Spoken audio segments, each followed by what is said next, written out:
Bonjour à toutes et tous. Donc, comme promis, une vidéo aujourd'hui sur la réfection de la distribution d'un 1600 THP. Donc ici un 150 chevaux dans sa version 5FX.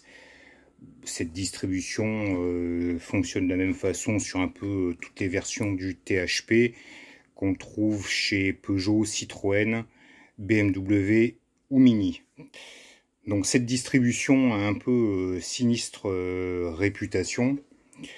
Moi je dirais que ça me fait un peu sourire en effet parce que on voit que les grands constructeurs, après avoir mis des années à fiabiliser les distributions par courroie, se retrouvent maintenant à avoir des problèmes pour avoir des distributions par chaîne fiables.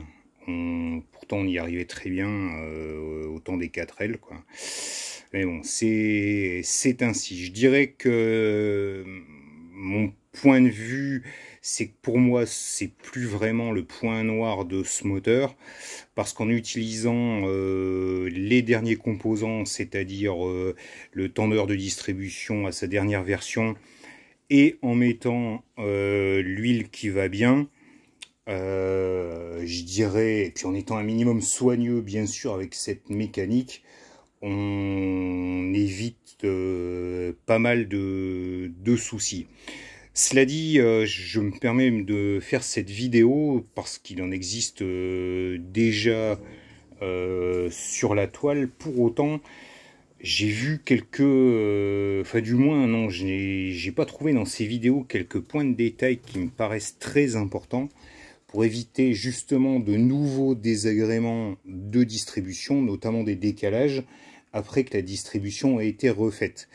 Et on le verra par la suite, les problèmes là sont peut-être plus à incriminer aux garagistes qui réparent ces distributions et qui sont plus habitués à refaire de la courroie, qui peut-être veulent aller un peu vite ou gagner 3 sous et qui n'ont pas lu précisément la doc technique PSA.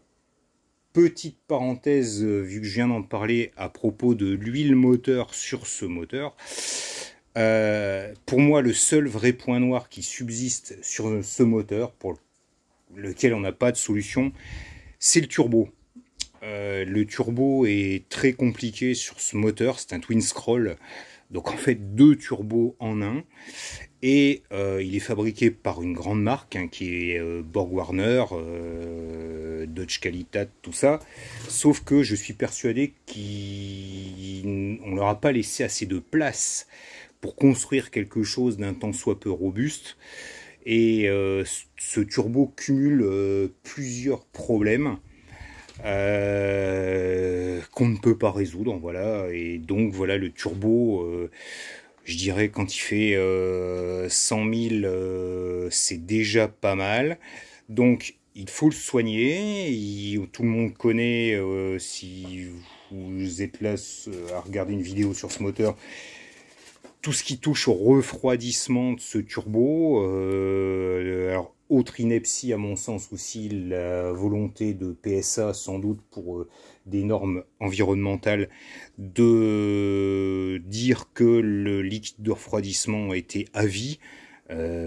Pour moi c'est une énorme connerie quoi. Donc je trouve des liquides de refroidissement qui sont dans un état horrible et ce turbo souffre déjà de la surchauffe. Donc un liquide de refroidissement qui va mal évacuer la chaleur, c'est certainement pas une bonne chose. Autre point également, donc l'huile qui était préconisée à l'origine était de la 5W30. C'est de l'huile dite économie d'énergie. En effet, donc la norme C2, qui dit économie d'énergie veut pas forcément dire bonne durée de vie du turbo. Donc, pour en avoir discuté avec un spécialiste qu'on a à Clermont, tout ce qui est turbo fortement sollicité doit tourner avec un grade à chaud au moins de 40. Sachant que par la suite, Peugeot, pour faire face au problème de distribution du tendeur, précisément, a préconisé plutôt de l'huile 0W30. Donc, ce qui fait que sa viscosité moyenne est encore plus basse et on dégrade encore, je dirais, la capacité du turbo à résister aux fortes charges. Donc voilà, petite parenthèse sur ce turbo.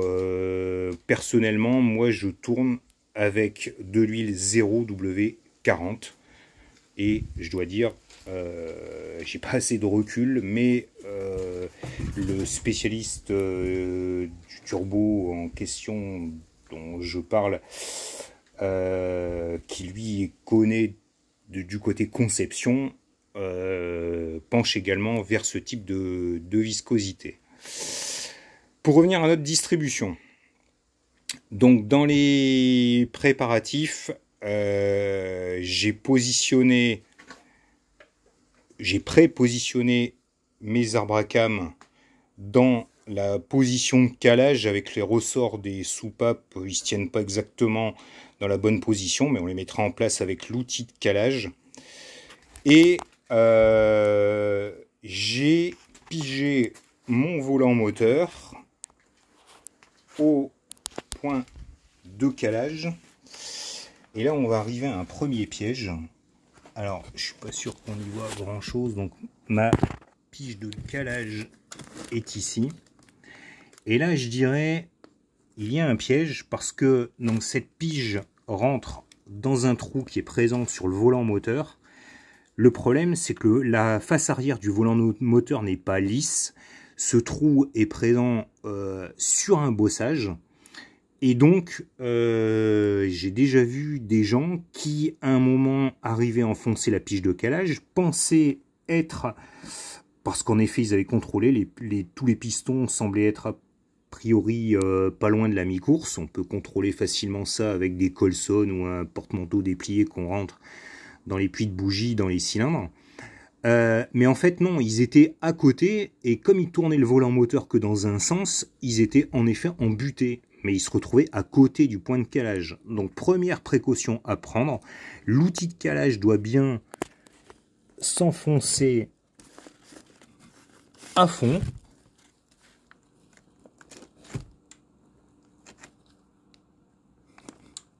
Donc là, par exemple, j'y suis pas, tout à fait, étant donné que je n'arrive pas à l'enfoncer. Et on vérifiera bien, une fois qu'on arrive à l'enfoncer à fond, qu'on soit bien au bon endroit, en tournant le vilebrequin dans les deux sens pour bien vérifier que le volant moteur est en effet arrêté à sa position de pigeage.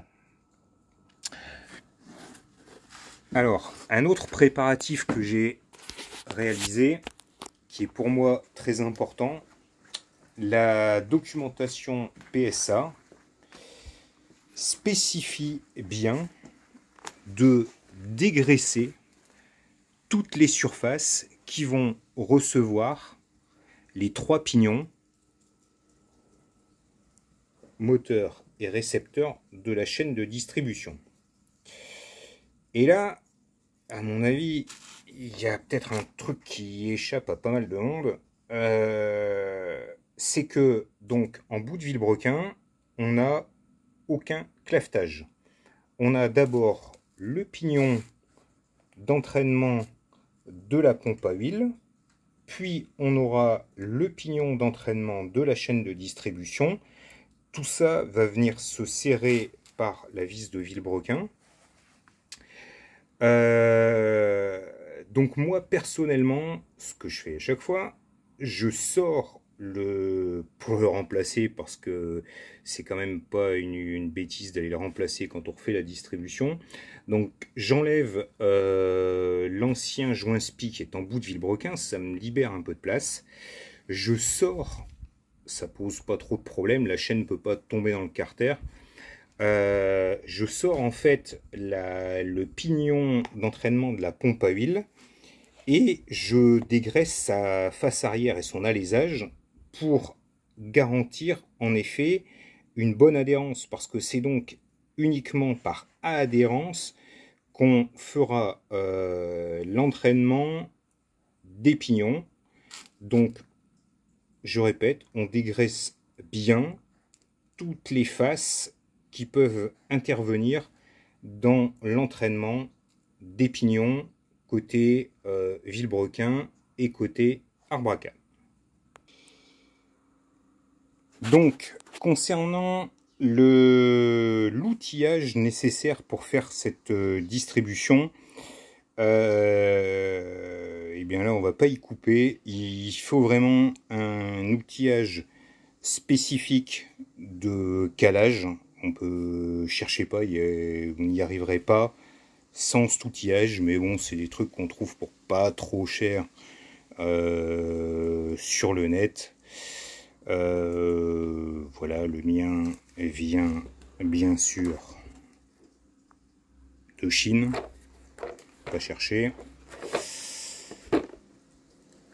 En fait, alors il est destiné à, je suppose, plusieurs types de moteurs, reprenant un peu le même principe. Donc j'ai une partie de l'outillage que je n'utilise pas. Donc ça, je vous montrerai après. C'est en fait le faux tendeur de distribution.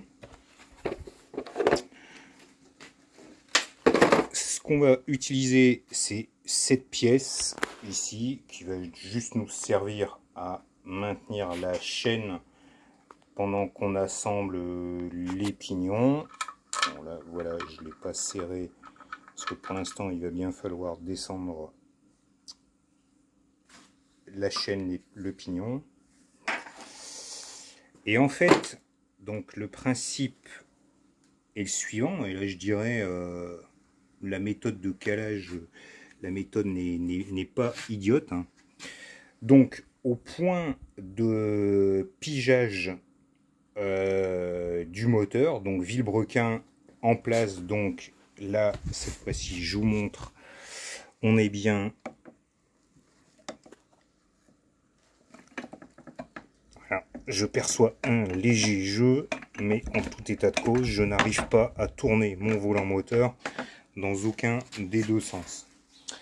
Donc ensuite il faut positionner les arbres à cames exactement dans cette position là. Au bout des arbres à cames, on a donc un 6 pans de 27 qui permet intelligemment de faire tourner les arbres à cames avec une clé. Et on a également ces usinages là. Donc on a 3 faces usinées perpendiculaires et une face arrondie. Donc lorsqu'on est au point de pigeage, la face arrondie doit être dirigée vers le bas du moteur, et en fait la face supérieure qu'on voit ici sur chaque arbre à cames devra être horizontale, donc on aura chaque face verticale. Donc en fait l'outillage permet de d'abord maintenir l'arbre à cames d'échappement donc dans une position où on a les faces verticales usinées qui seront perpendiculaires au plan de joint. Voilà, donc on en fiche le premier cavalier, on le serre sur un des trous de fixation du couvre-culasse. Le second, pareil, vient se prendre sur le plan de joint et vient rechercher l'autre cavalier. Ma foi, je dirais, c'est pas trop bête.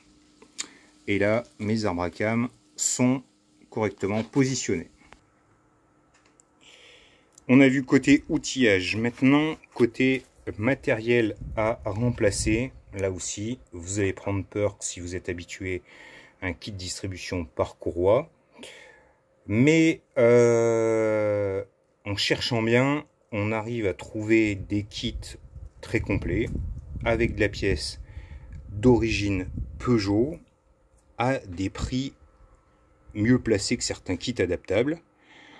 on découvre en parallèle avec joie qu'en France, on a le bonheur de payer nos pièces une fortune, pour que dans d'autres pays, ils les achètent une bouchée de pain.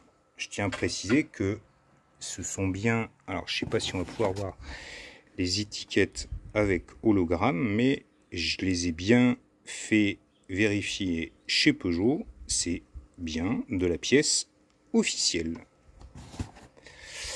Donc, ce qu'il va nous falloir, c'est les 2 pignons d'arbre à cames avec des vis neuves. Le pignon de Vilebrequin avec une vis neuve. Là aussi, je pense que les problèmes dont on a tous entendu parler de distribution qui bougeait peu de temps après qu'elle ait été refaite, je peux pas l'affirmer, mais je dirais que forcément, tout l'entraînement de ce beau monde se faisant par adhérence, si on ne change pas les vis, forcément on se retrouve avec des couples qui potentiellement sont faussés et on se retrouve exposé à des problèmes. Donc voilà, la doc Peugeot précise bien de changer les 3 vis. Pour ma part, ça me paraît impératif de le faire. Ensuite, donc, dans le kit, il nous faut bien sûr une chaîne de distribution neuve, un nouveau tendeur dernière génération avec son joint, le patin guide chaîne supérieur, les 2 patins latéraux. Là, c'est juste l'embout